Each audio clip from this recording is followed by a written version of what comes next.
नमस्कार, आपका स्वागत है ऑनलाइन प्लेटफॉर्म पर।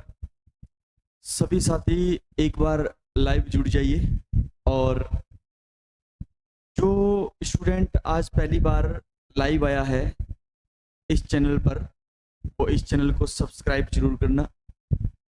आपको अगर पढ़े हुए मैटर की पीडीएफ चाहिए तो डिस्क्रिप्शन में टेलीग्राम चैनल का लिंक दिया गया है, उस टेलीग्राम चैनल को आप ज्वाइन कर लेना। वहां पर आपको क्या मिल जाएगी? पीडीएफ मिल जाएगी। ठीक है, तो बार बार ये पूछने की जरूरत नहीं है। और हम कल की कक्षा में कैथोड किरणों के बारे में चर्चा कर चुके हैं। कैथोड किरणों का जो खोज है वो विलियम क्रुक्स ने की थी, मैंने आपको बताया था। और विलियम क्रुक्स ने विद्युत विसर्जन नलिका का आविष्कार किया था, लेकिन इससे पहले हमने कैथोड किरण नलिका भी पढ़ा था। उसका आविष्कार माइकल फेराडे ने किया था। धीरे धीरे इस माइकल फेराडे की जो कैथोड किरण नलिका बनाई गई थी उसमें थोड़ा सुधार हुआ और विद्युत विसर्जन नलिका का निर्माण किया गया। मैंने आपको ये पढ़ाया था कि विद्युत विसर्जन नलिका के अंदर उच्च वोल्टता और निम्न दाब के साथ में जब विद्युत धारा प्रवाहित करवाई जाए तो कैथोड से एनोड की ओर कणों की एक धारा निकलती है या बहती है, जिसको हमने कैथोड किरण नाम दिया था। कैथोड किरण के अलग अलग कथन भी हमने पढ़े थे और उन कथनों से मैंने कहा था प्रश्न भी आता है, तो आपको इन कथनों को डिटेल से पढ़ना है। मेरे साथ रिवाइज करिए आप। सबसे पहली बात हमने ये पढ़ा था कि कैथोड किरणें जो होती है वो कैथोड से एनोड की तरफ जाती है। ठीक है, हमने ये भी कहा था कि कैथोड किरणें जो होती है वो कैथोड से एनोड की तरफ जाती है। साथ ही साथ हमने कहा था कैथोड किरणें सीधी रेखा में गमन करती है। कब? जब इसको विद्युत और चुंबकीय क्षेत्र में न रखा जाए तब। अगर विद्युत और चुंबकीय क्षेत्र में रखा जाए तो फिर याद रखना ये धनावेशित प्लेट की तरफ क्या कर देती है? गमन कर देती है, जिससे ये पता चलता है कि इसके ऊपर नेगेटिव चार्ज था। कौन सा चार्ज था? नेगेटिव चार्ज था। क्लियर है? ये हमने कल की क्लास में पढ़ चुके हैं। और हमने ये भी पढ़ा था कि कैथोड किरणें जो होती है विद्युत विसर्जन नलिका में भरी हुई जो गैस होती है या उपस्थित जो गैस होती है उसकी प्रकृति पर निर्भर नहीं करती। नहीं, याद रखना है कैथोड किरणें जो होती है वो जो आपका इलेक्ट्रोड बना हुआ होता है, इलेक्ट्रोड के पदार्थ पर निर्भर नहीं करती। यानी इलेक्ट्रोड किस पदार्थ का बना हुआ है। हमने आपको ये भी बताया था कि कैथोड किरणें जो होती है वो यांत्रिक प्रभाव प्रदर्शित करती है, ऊष्मीय प्रभाव उत्पन्न करती है या प्रदर्शित करती है। हम ये भी पढ़ चुके थे कि ये फोटोग्राफी प्लेट को प्रभावित करती है। यानी अगर इसके रास्ते के अंदर फोटोग्राफी प्लेट रखी जाए तो वो फोटोग्राफी प्लेट जो है वो आपकी काली पड़ जाएगी। पढ़ा था जी, पढ़ा था। ठीक है, इससे आगे अब अपन कुछ और बातें करते हैं। याद रखना कुछ अन्य बातें जो हम पढ़ सकते हैं वो क्या है उसकी अपन चर्चा करते हैं। चलो, अगर हमसे पेपर में प्रश्न पूछा जाए कैथोड किरणों का अध्ययन और कैथोड किरणों की जो खोज है वो किसने की है, तो आपका एक ही उत्तर होना चाहिए। किसने की है? विलियम क्रुक्स ने की है। लेकिन कैथोड किरणों के रूप में इलेक्ट्रॉन को खोजा गया, यानी इनसे इलेक्ट्रॉन की जानकारी मिली और उस इलेक्ट्रॉन की जो खोज है वो जे थॉमसन ने की है। लेकिन इलेक्ट्रॉन शब्द किसने दिया है? तो इलेक्ट्रॉन शब्द जो है वो दिया था, याद रखना, स्टोनी ने। किसने दिया था? स्टोनी ने दिया था। तो मेरे साथ साथ आप नोट्स बनाइए। मैं ये मान के चल रहा हूं कि आपको जो आवाज है वो बिल्कुल एकदम स्पष्ट आ रही है। ठीक है, आपके पास वीडियो क्वालिटी जो है वो बहुत अच्छी तरीके से पहुंच रही है, बिल्कुल अच्छी तरीके से पहुंच रही है। चलो, अब अपन बात करते हैं अपन कि देखो, आज की क्लास में आपको याद रखना है कि जो कैथोड किरणें होती है कौन सी किरणें होती है, ये जो कैथोड किरणें जो होती है, कैथोड किरणों का अध्ययन, कैथोड किरणों का जो अध्ययन है, ये अध्ययन किया था। और इसके साथ साथ में कैथोड किरणों की जो खोज है, ये खोज की थी विलियम क्रुक्स ने। किसने की थी? तो आप कहोगे सर ये की थी विलियम क्रुक्स ने, विलियम क्रुक्स के द्वारा की गई थी। ठीक है, ओके। लेकिन हमसे ये पूछा जाए कि सर इलेक्ट्रॉन की खोज किसने की थी? हमसे ये पूछा जाए कि इलेक्ट्रॉन, ठीक है, इलेक्ट्रॉन की जो खोज है, इलेक्ट्रॉन की जो खोज है, इलेक्ट्रॉन की खोज वो किसने की थी? तो आप कहोगे जे थॉमसन ने की थी। जे थॉमसन ने की थी। इलेक्ट्रॉन की खोज किसने की थी? तो हम कहेंगे सर जे थॉमसन ने की थी। क्लियर है? ठीक है, आवाज बिल्कुल सही आ रही है। हाँ, थोड़ा सा कलर प्रॉब्लम आ रहा है, कैमरे को फिर से सेट करेंगे। ये कलर जो आपको दोनों कलर सफेद दिखाई दे रहे हैं, एक जैसे से दिखाई दे रहे हैं, कैमरे की सेटिंग थोड़ी सी गड़बड़ है, वो अपन सही करेंगे, कोई दिक्कत नहीं। कलर से क्या लेना है, बोर्ड पे लिखी हुई चीज आपको बिल्कुल स्पष्ट दिखाई दे रही है। ठीक है, आ जाओ। इलेक्ट्रॉन की खोज किसने की थी? जे थॉमसन ने की थी। लेकिन हमसे ये पूछा जाए कि भाई आप तो ये बता दो कि इलेक्ट्रॉन जो शब्द है, ये इलेक्ट्रॉन जो शब्द है ये किसने दिया था? ये इलेक्ट्रॉन जो शब्द है, ये इलेक्ट्रॉन शब्द किसने दिया था? तो आप कहोगे सर इलेक्ट्रॉन शब्द देने वाले जो वैज्ञानिक है, उस वैज्ञानिक का नाम है स्टोनी। क्या नाम है? स्टोनी। इलेक्ट्रॉन की खोज जे थॉमसन ने की है, लेकिन इलेक्ट्रॉन जो शब्द है वो शब्द दिया है जे थॉमसन ने। किसने दिया है? जे थॉमसन ने दिया है। मोस्ट इंपॉर्टेंट बात एक और अपन पढ़ लेते हैं कि अगर आपसे ये पूछा जाए इलेक्ट्रॉन पर आवेश की गणना, इलेक्ट्रॉन पर आवेश की गणना, इलेक्ट्रॉन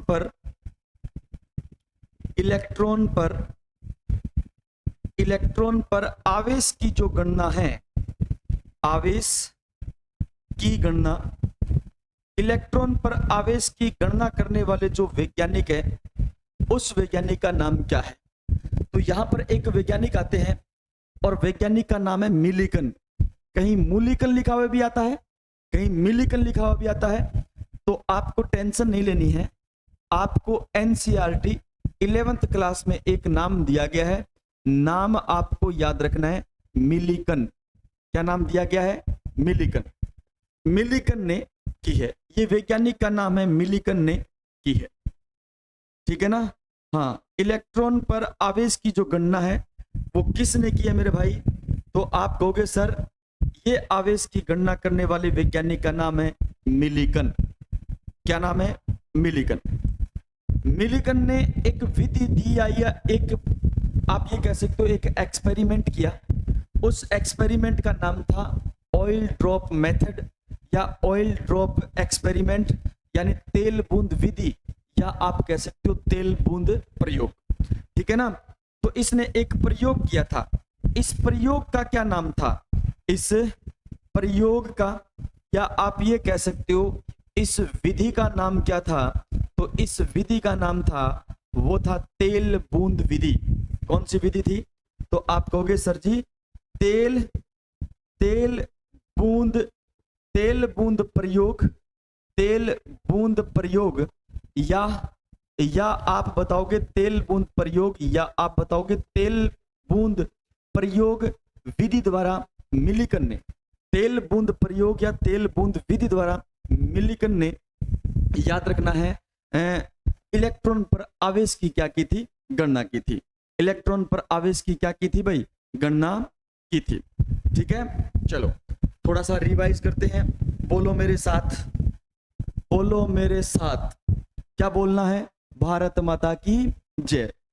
ये तो बोलना ही बोलना है क्योंकि हम भारतवासी हैं, ठीक है। लेकिन आपको केमिस्ट्री पढ़ रहे हैं तो ये याद होना चाहिए, अभी जो हमने पढ़ा है उसको रिपीट करना है। तो आप मुझे बताओ, कैथोड किरणों की खोज और कैथोड किरणों पर विस्तृत अध्ययन करने वाले वैज्ञानिक का नाम क्या है?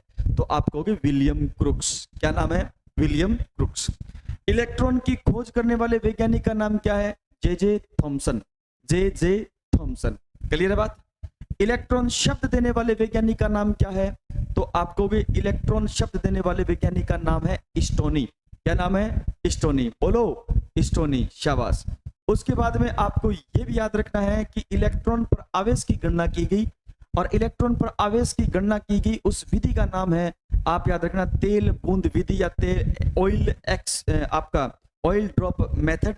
और इस ऑयल ड्रॉप मेथड को देने वाले जो वैज्ञानिक है इसका नाम है मिलिकन। यानी मिलिकन ने तेल बूंद विधि द्वारा इलेक्ट्रॉन पर सर्वप्रथम आवेश की क्या की थी? गणना की थी।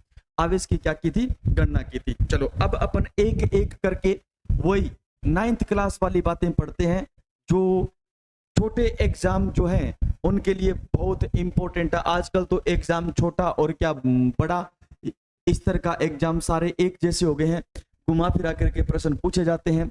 तो सबसे पहले अगर आपसे पूछा जाए इलेक्ट्रॉन पर, ये इलेक्ट्रॉन है, अगर आपसे पूछा जाए इलेक्ट्रॉन पर आवेश कौन सा होता है, अगर आपसे पूछा जाए इलेक्ट्रॉन पर आवेश कितना पाया जाता है या इलेक्ट्रॉन आवेश कौन सा रखता है, तो इलेक्ट्रॉन एक प्रकार का ऋणावेशित कण है।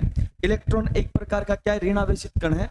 और इसके बारे में अपन पढ़ क्या है कि ऋणावेशित कण होता है, इस पर आवेश 1.6 इंटू 10 की पावर -19 क्या होता है? कूलाम होता है। -19 क्या होता है? कूलाम होता है। और इस कूलाम को किस से लिखा जाता है? C से लिखा जाता है। माइनस का 1.6 इंटू 10 की पावर -19 क्या होता है? कूलाम होता है। बोलो इलेक्ट्रॉन पर आवेश कितना? तो आप कहोगे -1.6 इंटू 10 की पावर -19 कूलाम। -19 कूलाम। क्लियर है बात? ठीक है।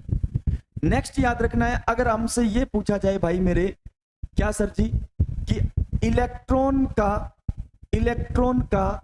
द्रव्यमान कितना होता है, अगर हमसे ये पूछा जाए कि इलेक्ट्रॉन का द्रव्यमान कितना होता है, द्रव्यमान बोले तो इलेक्ट्रॉन का मास कितना होता है, मास ऑफ इलेक्ट्रॉन कितना होता है, तो आप कहोगे सर 9.1 इंटू 10 की पावर -31 किलोग्राम।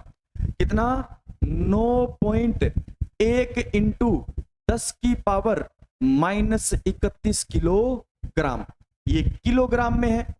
अगर इसको ग्राम में बदला जाएगा तो याद रखना है यहां से 10 की पावर 3 कम हो जाएगा। 10 की पावर 3 कम हो जाएगा, मतलब आप कह सकते हो 1 किलोग्राम में 1000 ग्राम होते हैं। तो फिर याद रखना इतने किलोग्राम के अंदर इसको ग्राम में बदला जाएगा तो 1000 से गुणा किया जाएगा। नहीं किया जाएगा? तो ये आएगा आपका कितना?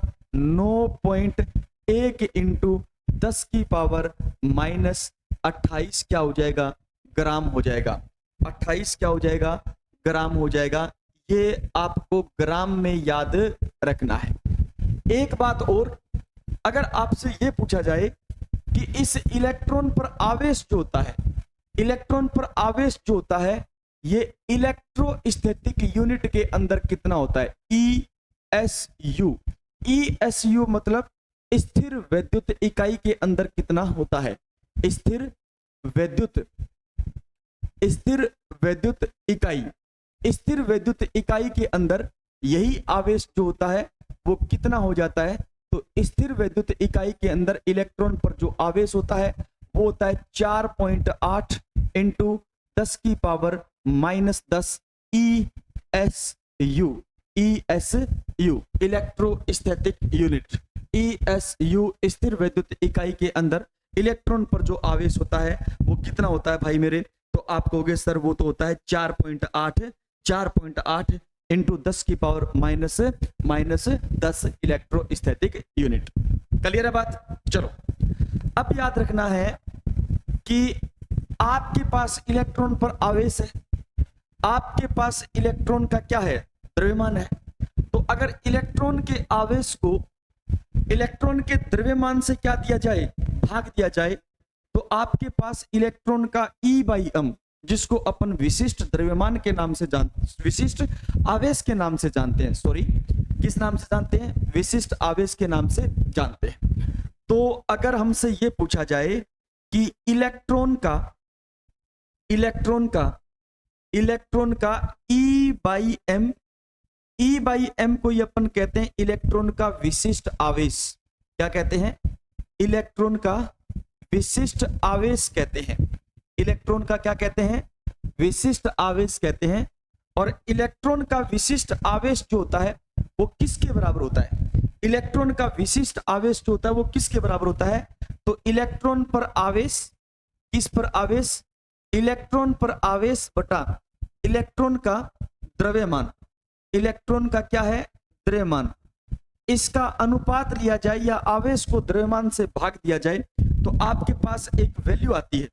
और वैल्यू याद रखना कितना आता है, 1.7588।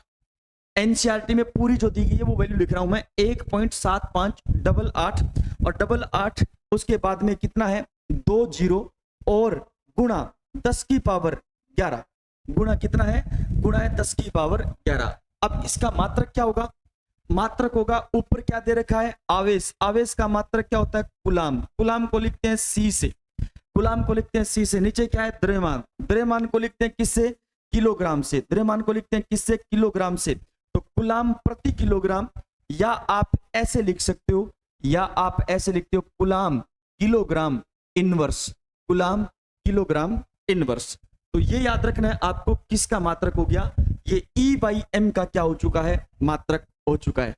ये E/m का क्या हो चुका है, मात्रक हो चुका है। बताओ पहले यहां तक समझ आई क्या, हाँ कोई दिक्कत है किसी को, नहीं है, थोड़ा सा कट रहा है ना, हाँ थोड़ा सा ये कट रहा है, तो हम थोड़ा सा इसको सेट कर देते हैं। अब सही है, अब सही है, अब नहीं कटेगा ये, ओके क्लियर है। चलो देखो इधर, इलेक्ट्रॉन पर आवेश पूछा जाए तो माइनस का 1.6 इंटू 10 की पावर -19 कूलम, क्लियर है। यही आवेश इलेक्ट्रोस्टैटिक यूनिट स्थिर वैद्युत इकाई में पूछा जाए तो याद रखना है 4.8 इंटू 10 की पावर -10 इलेक्ट्रोस्टैटिक यूनिट। इलेक्ट्रॉन का द्रव्यमान 9.1 इंटू 10 की पावर -31 किलोग्राम, ये द्रव्यमान है। इस द्रव्यमान को किलोग्राम से ग्राम में बदला जाए तो कितना आएगा, 9.1 इंटू 10 की पावर -28 ग्राम। दोनों का अनुपात लिया है जिसको हमने बोला है विशिष्ट आवेश E/m, और E/m का जो मान होता है वो 1.7588 1.7588 20 इंटू 10 की पावर 11 इंटू 10 की पावर 11 इंटू 10 की पावर 11, और मात्र क्या रहेगा, कूलम प्रति किलोग्राम, कूलम प्रति किलोग्राम, कूलम प्रति किलोग्राम या coulomb kilogram inverse, coulomb kilogram inverse, clear है। चलो अब देखो, इस अनुपात को, इस विशिष्ट आवेश को बताने वाले जो वैज्ञानिक थे उस वैज्ञानिक का नाम था थॉमसन। यानी इस E/m या विशिष्ट आवेश को ज्ञात किसने किया था, विशिष्ट आवेश को थॉमसन ने बताया था। किसने बताया था, थॉमसन ने बताया था। थॉमसन ने इसके बारे में बताया, थॉमसन ने इसके बारे में बताया। यानी ये आवेश किसने ज्ञात किया था, तो ये आवेश ज्ञात किया था थॉमसन ने। किसने ज्ञात किया था, थॉमसन ने ज्ञात किया था, क्लियर है। हाँ भाई मेरे, छोटे भाई, बड़े भाई, छोटी बहन, बड़ी बहनें, जो भी इस क्लास को देख रहे हैं, मेरे प्यारे भाई बहनों, मेरे प्यारे स्टूडेंट्स, विद्यार्थियों, अगर आपको 3rd ग्रेड मेंस रीट पात्रता परीक्षा की साइंस सब्जेक्ट से तैयारी करनी है, मतलब साइंस सब्जेक्ट को आपको पढ़ना है, तो आप बेझिझक आंख बंद करके मेरे साथ जुड़ सकते हो। आपको जो भी कंटेंट, जो भी मैटर प्रोवाइड करवाया जाएगा, आपको 99% प्रश्न, 100% नहीं और 90% भी नहीं, 99% प्रश्न जो है आपके नोट्सों में से मिलेंगे। समझ गए?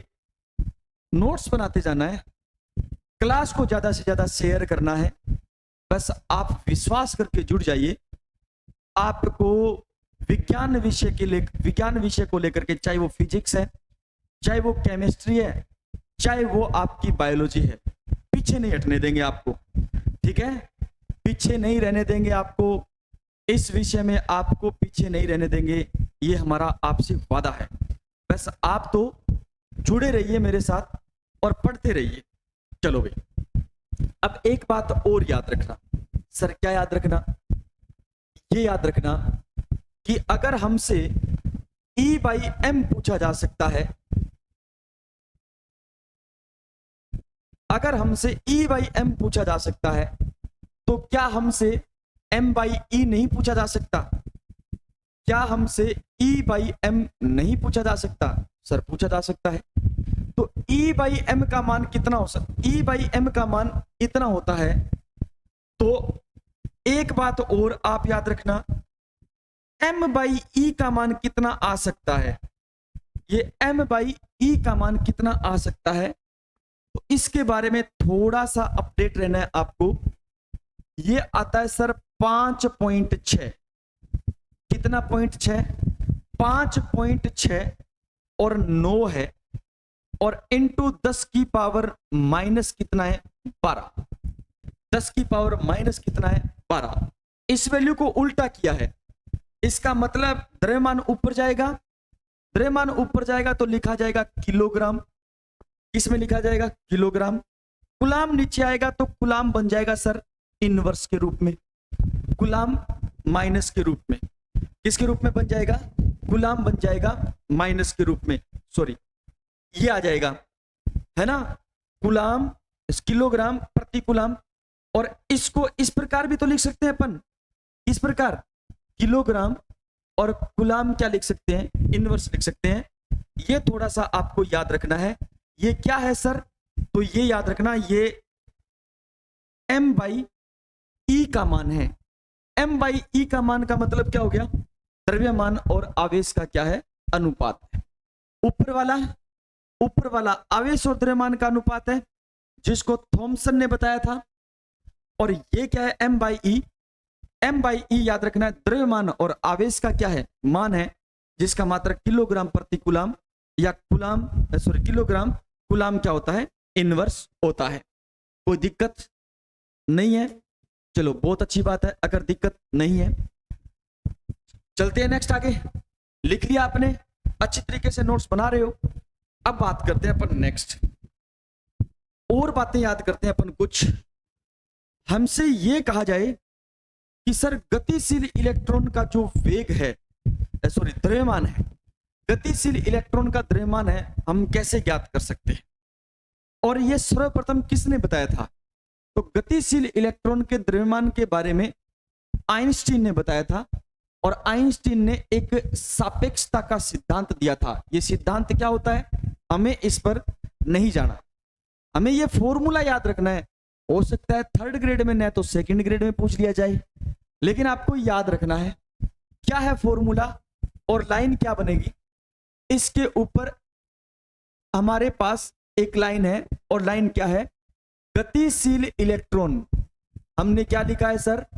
हमने लिखा है गतिशील इलेक्ट्रॉन। गतिशील इलेक्ट्रॉन का द्रव्यमान, गतिशील इलेक्ट्रॉन का अगर द्रव्यमान पूछा जाए तो याद रखना है इसे आइंस्टीन के सापेक्षता सिद्धांत से ज्ञात किया जाता है।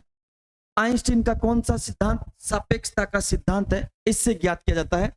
तो आपके पास द्रव्यमान ज्ञात करने का जो फॉर्मूला है मेरे प्यारे भाई, वो फॉर्मूला बन गया कि m बराबर, यह है गतिशील इलेक्ट्रॉन का द्रव्यमान, m बराबर m नोट, m बराबर m नोट।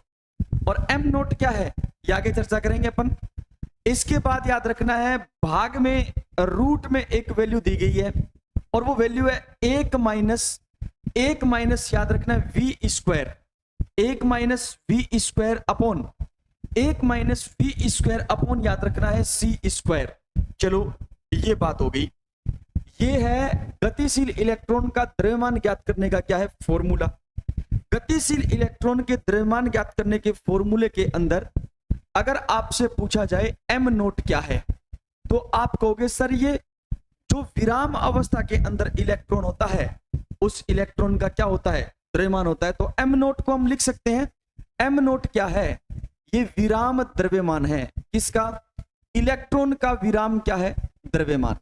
इलेक्ट्रॉन का विराम क्या है? द्रव्यमान है। क्लियर है? ठीक है। V क्या है?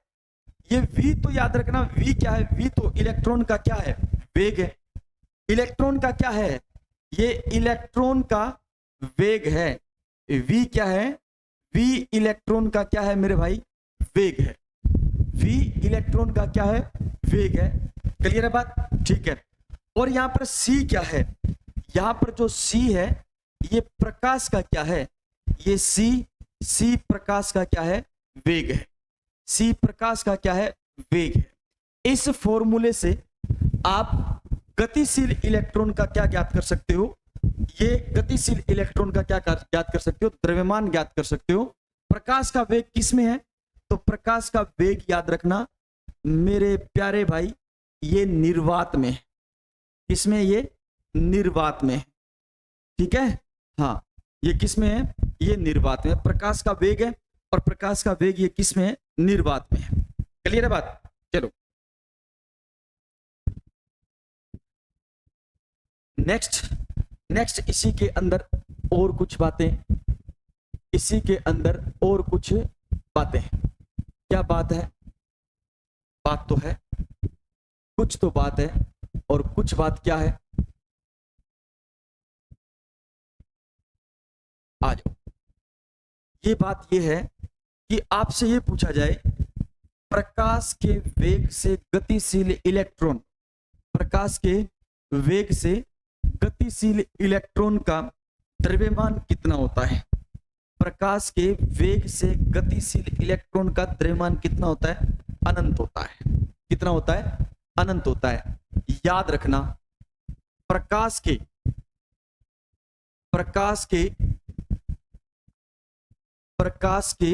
वेग से, प्रकाश के वेग से गतिशील, प्रकाश के वेग से गतिशील इलेक्ट्रॉन, गतिशील इलेक्ट्रॉन का द्रव्यमान, इलेक्ट्रॉन का द्रव्यमान, प्रकाश के वेग से गतिशील इलेक्ट्रॉन का द्रव्यमान कितना होता है? तो आप कहोगे अनंत होता है। कितना होता है? अनंत होता है। ठीक है ना? प्रकाश के वेग से गतिशील इलेक्ट्रॉन का द्रव्यमान कितना होता है? अनंत होता है। कितना होता है? अनंत होता है। क्लियर है? चलो बहुत अच्छी बात है, अभी शाबाश, वेरी गुड। आगे आओ। अगर हमसे ये पूछा जाए कि इलेक्ट्रॉन जो होता है, इलेक्ट्रॉन का जो द्रव्यमान होता है, हाइड्रोजन परमाणु के द्रव्यमान का कौन सा हिस्सा होता है या कितना हिस्सा होता है?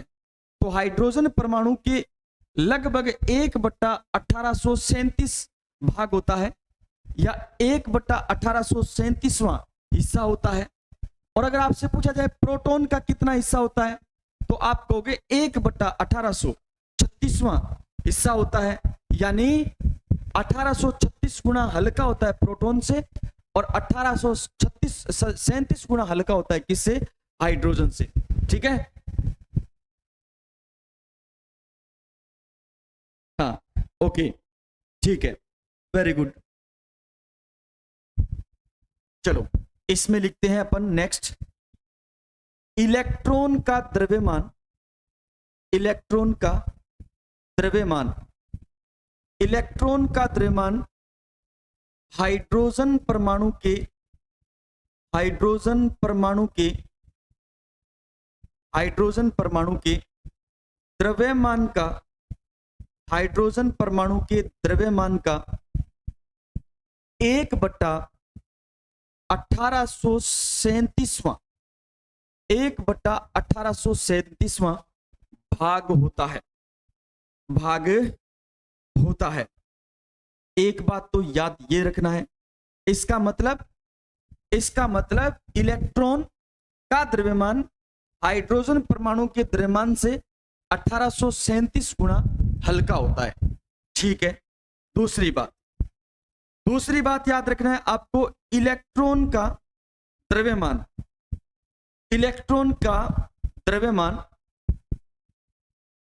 प्रोटॉन के द्रव्यमान से, प्रोटॉन के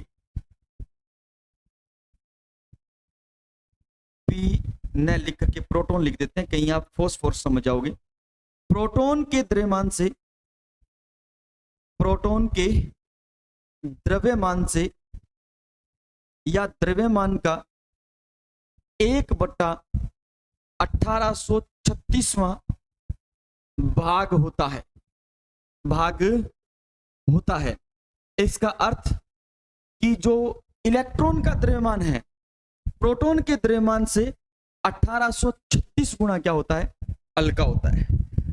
1836 गुना क्या होता है, हल्का होता है। ठीक है। तो आज की क्लास के अंदर अभी तक जो आपने पढ़ा, सबसे पहले हमने अध्ययन किया कि कैथोड किरणों की खोज और कैथोड किरणों की का जो अध्ययन है वो विलियम क्रूक्स ने किया। इलेक्ट्रॉन की खोज जे थॉमसन ने की। इलेक्ट्रॉन शब्द स्टोनी ने दिया। इलेक्ट्रॉन पर आवेश की गणना मिलिकन ने की तेल बूंद विधि द्वारा। और आवेश कितना होता है, आवेश होता है -1.6 इंटू 10 की पावर माइनस कितना कुलाम, 19 कुलाम। इलेक्ट्रॉन का जो द्रव्यमान होता है वो होता है 9.1 इंटू 10 की पावर -31 किलोग्राम। ग्राम में याद करोगे तो याद रखना 9.1 इंटू 10 की पावर -28 ग्राम। अगर आपसे पूछा जाए इलेक्ट्रॉन का E/m यानी विशिष्ट आवेश कितना होता है, तो 1.7588 इंटू 10 की पावर 11 कुलाम प्रति किलोग्राम या कुलाम किलोग्राम इनवर्स। और अगर पूछा जाए कि ये जो विशिष्ट आवेश है ये सर्वप्रथम किसने बताया था, किसने ज्ञात किया था इसको, तो आप बताओगे थॉमसन ने बताया था। अगर ये याद है तो इसका उल्टा करेंगे अपन, मतलब m/e का मान निकालेंगे तो 5.69 इंटू 10 की पावर -12 किलोग्राम प्रति कुलाम या किलोग्राम कुलाम इनवर्स होता है। किलोग्राम प्रति कुलाम या किलोग्राम आपका कुलाम इनवर्स होता है। क्लियर है भाई?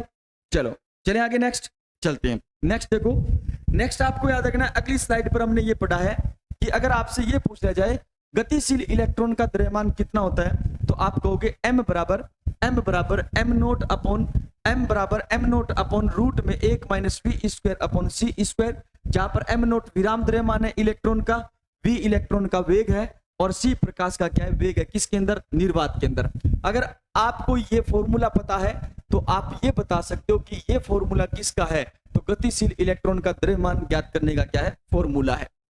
गतिशील इलेक्ट्रॉन का द्रव्यमान ज्ञात करने का क्या है, फॉर्मूला है।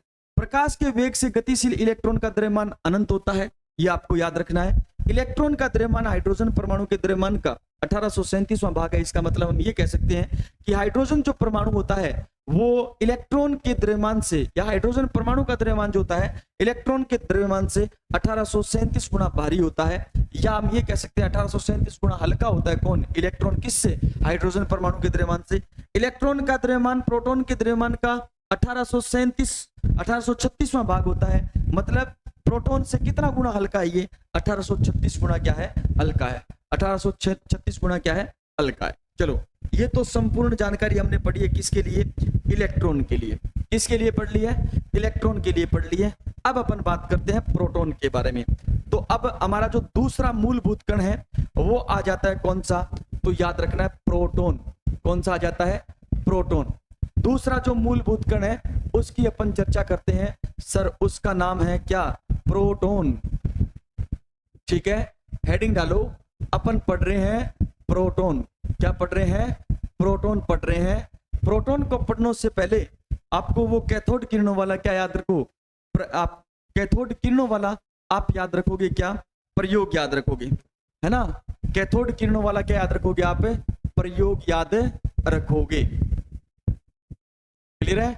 कैथोड किरणों वाला प्रयोग आपको क्या रखना है, याद रखना है। ये है प्रोटॉन। प्रोटॉन की हम जानकारी ले रहे हैं। तो प्रोटॉन की खोज ऐसे ही नहीं हुई है, इससे पहले जो विद्युत विसर्जन नलिका थी, उस विद्युत विसर्जन नलिका के अंदर हमारा जो गोल्डस्टीन वैज्ञानिक है, उन गोल्डस्टीन ने कुछ किरणों को उत्पन्न करवाया और उन किरणों को नाम दिया गया एनोड किरणें। कौन सी किरणें? एनोड किरणें, जिन्हें धन किरणें भी कहते हैं, जिन्हें अपन कैनाल किरणों के नाम से भी जानते हैं।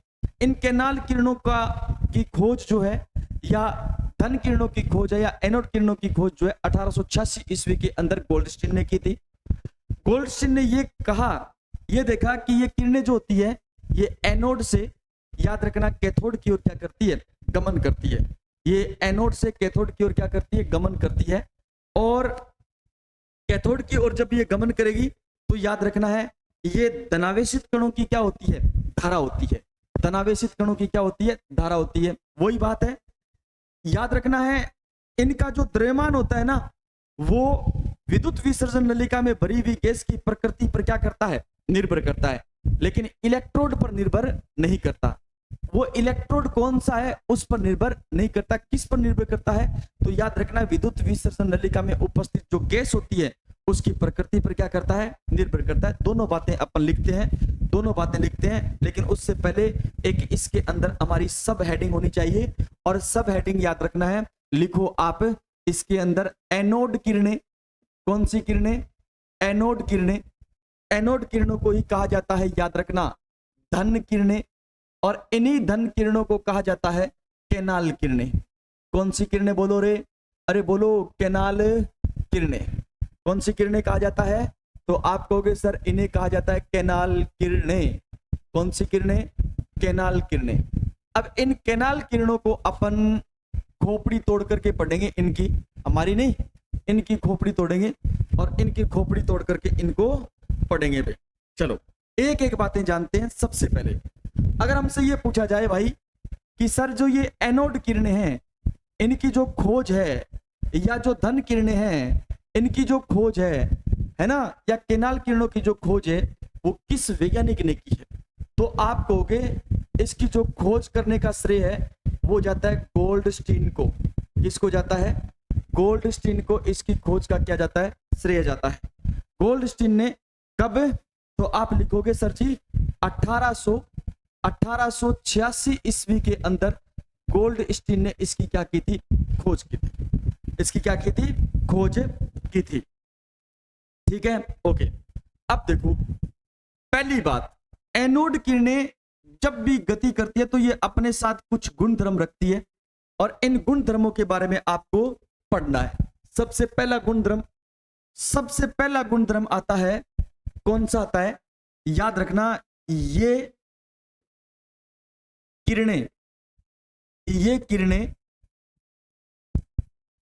एनोड से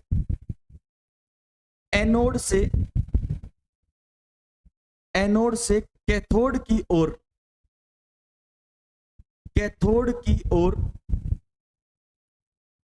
एनोड से कैथोड की ओर प्रवाहित होती है।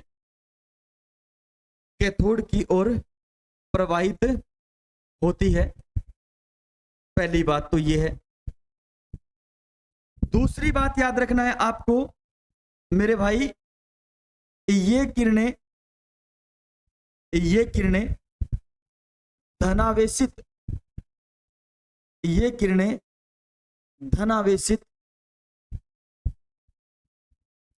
धनावेशित कणों की धारा होती है। धनावेशित कणों की धारा होती है। ठीक है। दूसरी बात, इनका द्रव्यमान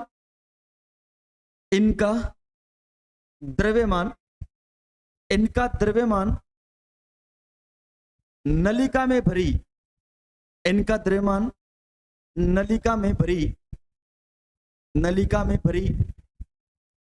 गैस की प्रकृति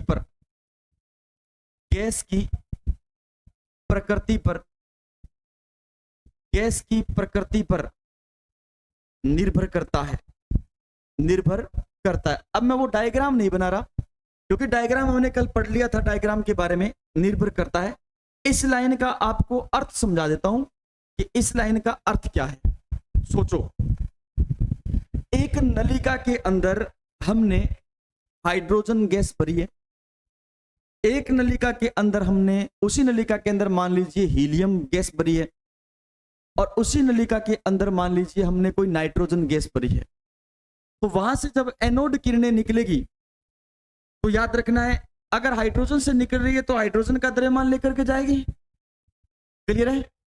अगर हीलियम से निकल रहा है तो हीलियम का द्रव्यमान लेकर के जाएगी। क्लियर है नहीं? और अगर वो नाइट्रोजन से लेकर के नाइट्रोजन से निकल रही है तो इसका मतलब है नाइट्रोजन का द्रव्यमान लेकर के जाएगी। सीधी सी बात यही है। तो जो इनका द्रव्यमान है वो नलिका में भरी गैस की प्रकृति पर क्या करता है? निर्भर करता है। अगर नाइट्रोजन है तो नाइट्रोजन का द्रव्यमान लेकर के जाएगी, अगर हीलियम है तो हीलियम का द्रव्यमान लेकर के जाएगी, अगर ऑक्सीजन है तो ऑक्सीजन का द्रव्यमान लेकर के जाएगी। जाएगी या नहीं जाएगी? जाएगी। इसलिए कहा जाता है कि एनोड किरणें जो होती है ना, ये नलिका में भरी हुई गैस की प्रकृति पर क्या करती है? निर्भर करती है। लेकिन याद रखना, इलेक्ट्रोड पर निर्भर नहीं करती। मैं यहां पर लिख देता हूं, यहां पर इस प्रकार से लिख देता हूं मैं, इलेक्ट्रोड पर निर्भर नहीं करती। किस पर निर्भर नहीं करती?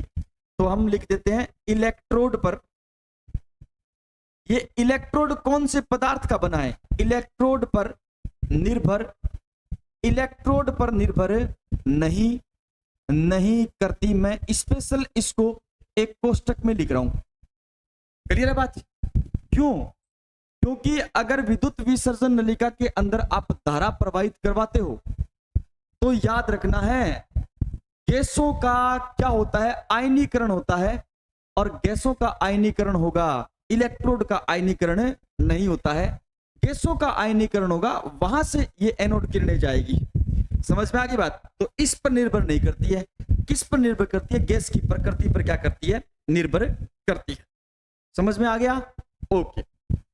फिर अपन बात करते हैं नेक्स्ट, और नेक्स्ट बात करते हैं अगला पॉइंट। आपको क्या याद रखना है? आगे चलते हैं, अगली स्लाइड पर चलते हैं। चलो अगली स्लाइड पर चलते हैं कि इन किरणों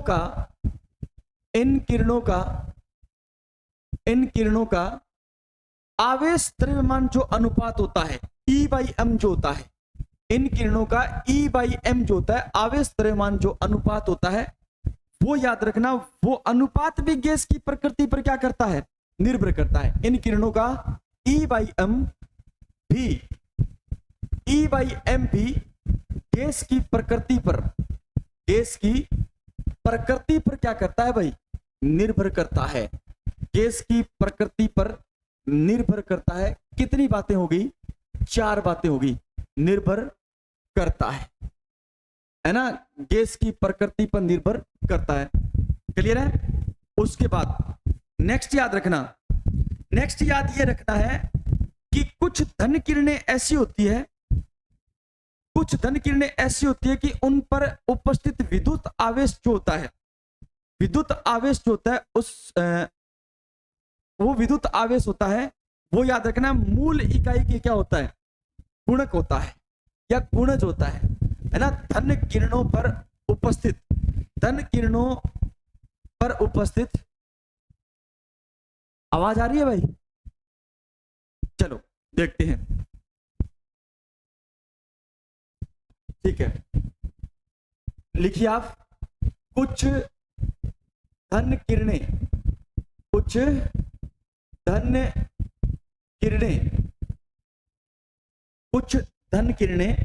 विद्युत आवेश की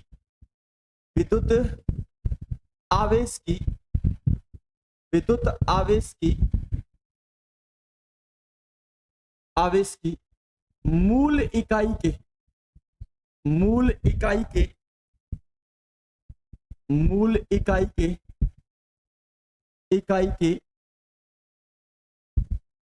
गुणक होती है। ये एनसीईआरटी में दिया गया है, 11th क्लास की एनसीईआरटी में। कैसे? जैसे मान लीजिए एक विद्युत विसर्जन नलिका के अंदर आपने ये हाइड्रोजन गैस भर रखी है, इसने इलेक्ट्रॉन त्यागा या कुछ एनोड किरणें त्यागी, इलेक्ट्रॉन ने एनोड किरणों यहां से उत्सर्जित हुई, तो इसके ऊपर प्लस चार्ज आ। अब कितना है प्लस का चार्ज? 1 है, तो ये मूल इकाई है +1। इसके क्या होता है? गुणक होता है। जैसे हीलियम, हीलियम ने याद रखना है एनोड किरणों का उत्सर्जन किया, तो इसके ऊपर +2 चार्ज आया, तो ये पूर्ण क्या है? याद रखना ये मूल इकाई का क्या है? गुणक है। नाइट्रोजन की बात करें, नाइट्रोजन पर +3 चार्ज आया, तो याद रखना ये नाइट्रोजन का जो चार्ज है ये क्या है? मूल इकाई का क्या है? गुणक है। मूल इकाई का क्या है? गुणक है। ये हमारी एनसीईआरटी कहती है, इसको आपको थोड़ा सा समझना है, ये लाइन इंपॉर्टेंट है। कुछ धन किरणें विद्युत आवेश की मूल इकाई की क्या होती है? गुणक होती है। मूल इकाई की क्या होती है? गुणक होती है। क्लियर है? चलो और बातें हैं, 2-3 बातें हैं हमें याद रखनी है। 2-3 बातें और कौन सी है? ये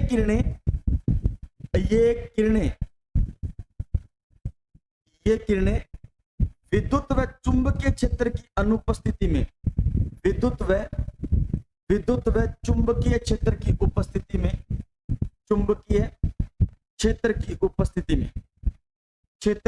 उपस्थिति में, विद्युत व चुंबकीय क्षेत्र की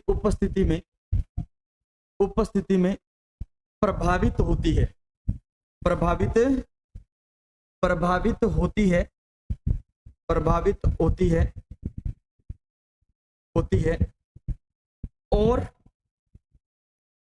और ये ऋणावेशित प्लेट की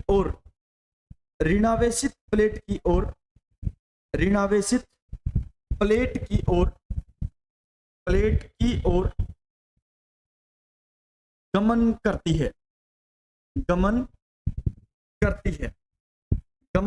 है।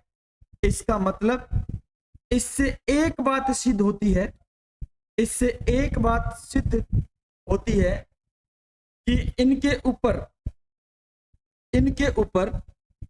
पर कौन सा चार्ज होता है? इन पर पॉजिटिव आवेश होता है, पॉजिटिव चार्ज होता है, पॉजिटिव आवेश होता है। क्लियर है बात? ठीक है। हाँ, ये किरणें विद्युत और चुंबकीय क्षेत्र की उपस्थिति में प्रभावित होती है। जब इनको विद्युत और चुंबकीय क्षेत्र में गुजारा जाता है तो ये किरणें ऋणावेशित प्लेट की ओर क्या कर जाती है? गमन कर जाती है, जिससे एक बात स्पष्ट होती है कि इन किरणों के ऊपर कौन सा आवेश होता है? पॉजिटिव चार्ज होता है। कौन सा चार्ज होता है? पॉजिटिव चार्ज होता है। अगली लाइन याद रखना है कि ये किरणें विद्युत व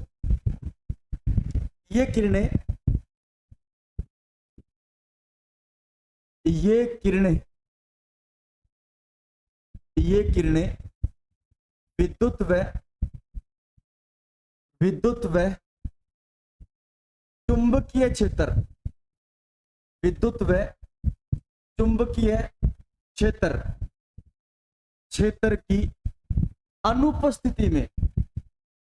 अनुपस्थिति में विद्युत व चुंबकीय क्षेत्र की अनुपस्थिति में सीधी रेखा में, कौन सी रेखा में? सीधी रेखा में गमन करती है। सीधी रेखा में गमन करती है। क्लियर है? ओके, ये बात भी आपको याद होनी चाहिए। क्लियर है बात? चलो ठीक है। फिर आपको यह भी याद रखना है, क्या याद रखना है आपको?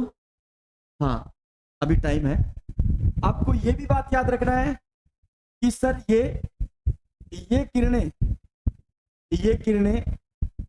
स्फुरदीप्ति पदार्थों से टकराने के बाद स्फुरदीप्त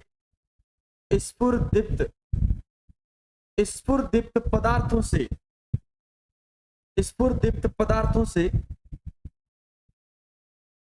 से पदार्थों से टकराने के बाद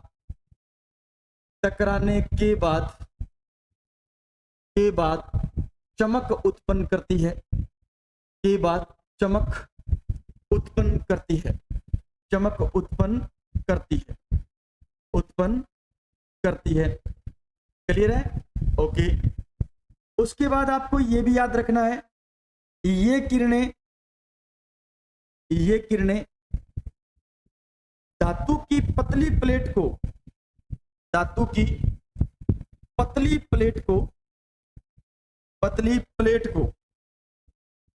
भेद सकती है, लेकिन इनकी भेदन क्षमता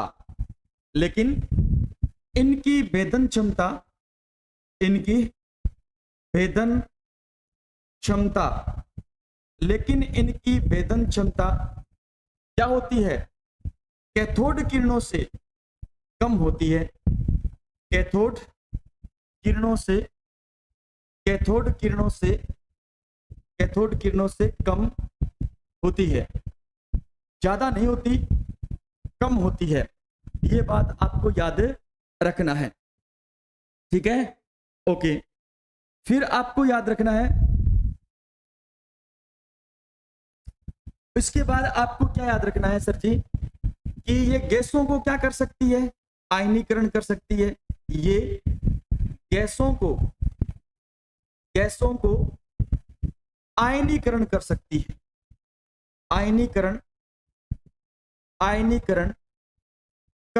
है। आयनीकरण कर सकती है। गैसों का क्या हो सकता है? ये गैसों का आयनीकरण कर सकती है। गैसों को नहीं, ये गैसों का क्या कर सकती है? आयनीकरण कर सकती है। मतलब अभी आपने पढ़ा, गैसों से एनोड किरणें निकलती है तो प्लस चार्ज लेकर के जाती है नहीं जाती? तो आयनीकरण हुआ या नहीं हुआ? हो गया सर। अब आप एक बात और याद रखोगे। क्या याद रखोगे? अगर मैं आपसे ये कहूं कि सर आप मुझे ये बताओ, आप सभी मुझे ये बताओ, क्या एनोड किरणें प्रोटॉन है? क्या एनोड किरणें प्रोटॉन है? तो आप कहोगे सर जी प्रोटॉन नहीं है। लेकिन जब हाइड्रोजन गैस को आयनीकृत किया गया विद्युत विसर्जन नलिका के अंदर, तो हाइड्रोजन का जो नाभिक था उसको हमने क्या बोल दिया? प्रोटॉन बोल दिया। हाइड्रोजन को हमने क्या बोल दिया? प्रोटॉन बोल दिया। क्या बोल दिया? हाँ, हाइड्रोजन जो है वो एक प्रकार की, अगर हाइड्रोजन धन किरणों के रूप में क्या हो रही है? प्रवाहित हो रही है। एक इनकी लेयर चल रही है, इनकी एक, आप ये कह सकते हो कि क्या चल रहा है? इनकी एक धारा चल रही है। तो हाइड्रोजन प्लस आयन की जो धारा है वो क्या है? एनोड किरण भी है, और क्या है? याद रखना, प्रोटॉन भी है। लेकिन सभी प्रकार की, जो हीलियम कह सकते हो, नाइट्रोजन कह सकते हो, इनकी अगर एनोड किरणों के रूप में धारा चल रही है तो वो प्रोटॉन नहीं है। तो आप ये कह सकते हो प्रोटॉन एनोड किरणें है। क्या एनोड किरणें प्रोटॉन है? नहीं है। ये बात आपको याद रखनी है। बहुत अच्छी लाइन है। क्या है? अब मैं आपसे कहूं कि हाइड्रोजन H प्लस आयन की धारा, H प्लस आयन की धारा, H प्लस आयन की धारा एनोड किरण है। जी है। क्या है? एनोड किरण है। बिल्कुल है, एनोड किरणें हैं, बिल्कुल है, 100% सही है। लेकिन ये बात तो क्या है? ये बात तो सत्य है। लेकिन याद रखना है, क्या एनोड किरणें, क्या सभी एनोड